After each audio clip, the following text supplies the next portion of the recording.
everybody. At this moment, more than 15 million Americans are spending part or most of their time caring for somebody with Alzheimer's or dementia. A young woman from Edmonds undertook a 6,500-mile journey through 3 countries by bicycle to bring attention to this issue. Please welcome Chantel Tillman. You got our attention with this. So tell me a little bit about, you have been caregiving for your grandfather in your life, and that was part of what motivated you with this, correct? Correct. Tell me a bit about that experience. So my grandpa was diagnosed with Alzheimer's in 2013. Sorry. My grandma passed away about a year later. And so with Alzheimer's, they plateau for a while, and you never actually know what the dips are going to be. And so I spent... There's your grandpa. What a nice looking man. Oh, that was in August when I passed through Seattle on my ride. We can see. I'm sorry, I didn't mean to interrupt. No, you're good. Go anyway, and so I live in Portland part-time, most time, and so I spent 2 years there, and when we needed to have care, we started needing to have care, then I came up and I spent a year living with them. And then through that, caregiving is really hard. It is hard. It's really hard. We don't talk about it much because the person we're taking care of is going through something more. Correct. And so it feels like you can't say, right? Right. And so what we did as a family is I wanted a way to contribute to the cause and figure out a way that I can best help outreach for this thing, but while also taking care of myself. And so what we did is we hired a professional caretaker to come in, unrelated, because the relating, when it's family, it's so much harder because you know who they were before, and you see where they're going and who they're becoming or who they're losing. And so, and then I stepped out, moved back to Portland for a year, and planned this ride. Now, the ride. Yes. 6,500 miles. I mean, I can't even believe it. How did you decide, first of all, to throw yourself into something that epic, and then how did you plan your route? Yeah, so I've been a bike commuter in Portland for years, and then I haven't owned a car in a decade. Biking is kind of like what I do, and I learned just to fall in love with it. And so I was looking at the map. I'd done a couple small bike tours since, or before, and was like, okay, so what if I start in Alaska? I've never been to Alaska. And I just kind of looked at the map and was like, Anchorage, that sounds great. Let's start from Anchorage. Okay. And so I just decided, I was like, I'm going to start on June 21st. I'm going to start in Anchorage, Alaska. And I'm just going to go. My original plan was San Diego. And then in San Francisco is when I realized that that's not the end of the continent.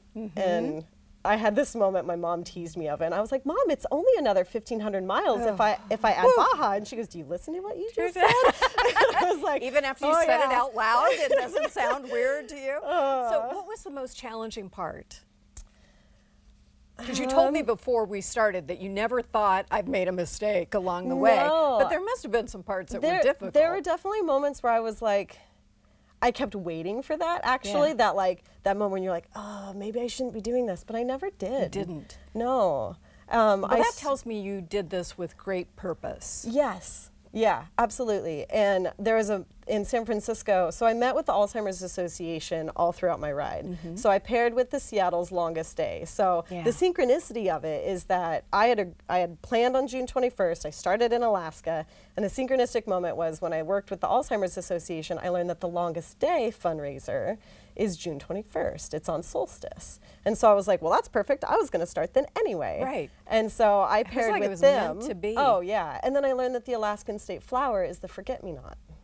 And so for me, that is the essence of Alzheimer's, is forget-me-not.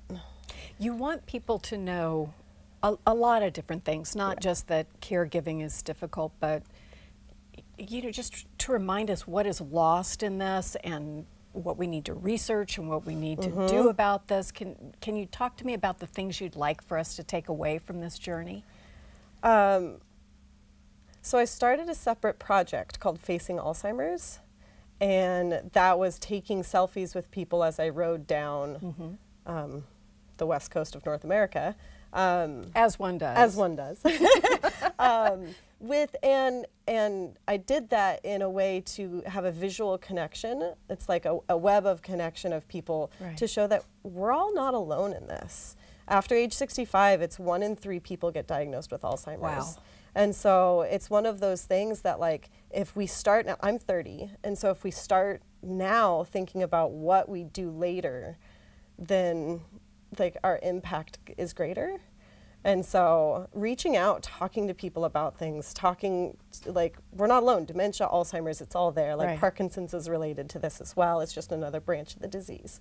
And so if we can outreach to people, because humans run on connection, then... It's such a good point, and your point about caregivers, the feeling you have of being alone or being sad or this being hard is what everybody feels. And so I think this helps alleviate some of that guilt as well, to say that's a normal emotion also, and part of what we need to support when this is going on. Yep. And the ride was amazing. I mean, to like go through Alaska, Yukon, British Columbia, and then Washington, Oregon, California, and Mexico.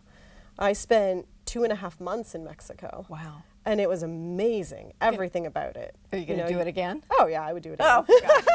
Okay. I would do it again in a heartbeat. Lovely to meet you, and we'll link a lot of resources online to kind of support all of the things that we've talked about today. If you or somebody you know need assistance related to Alzheimer's and dementia, please call the 24-hour helpline. It is there on your screen. You can also find this number on our website, along with links to Chantel's ride and other Alzheimer's resources. Coming up, a baker from Puyallup competes on Food Network's Spring Baking Championship. We're going to meet her after a quick break. Thank you.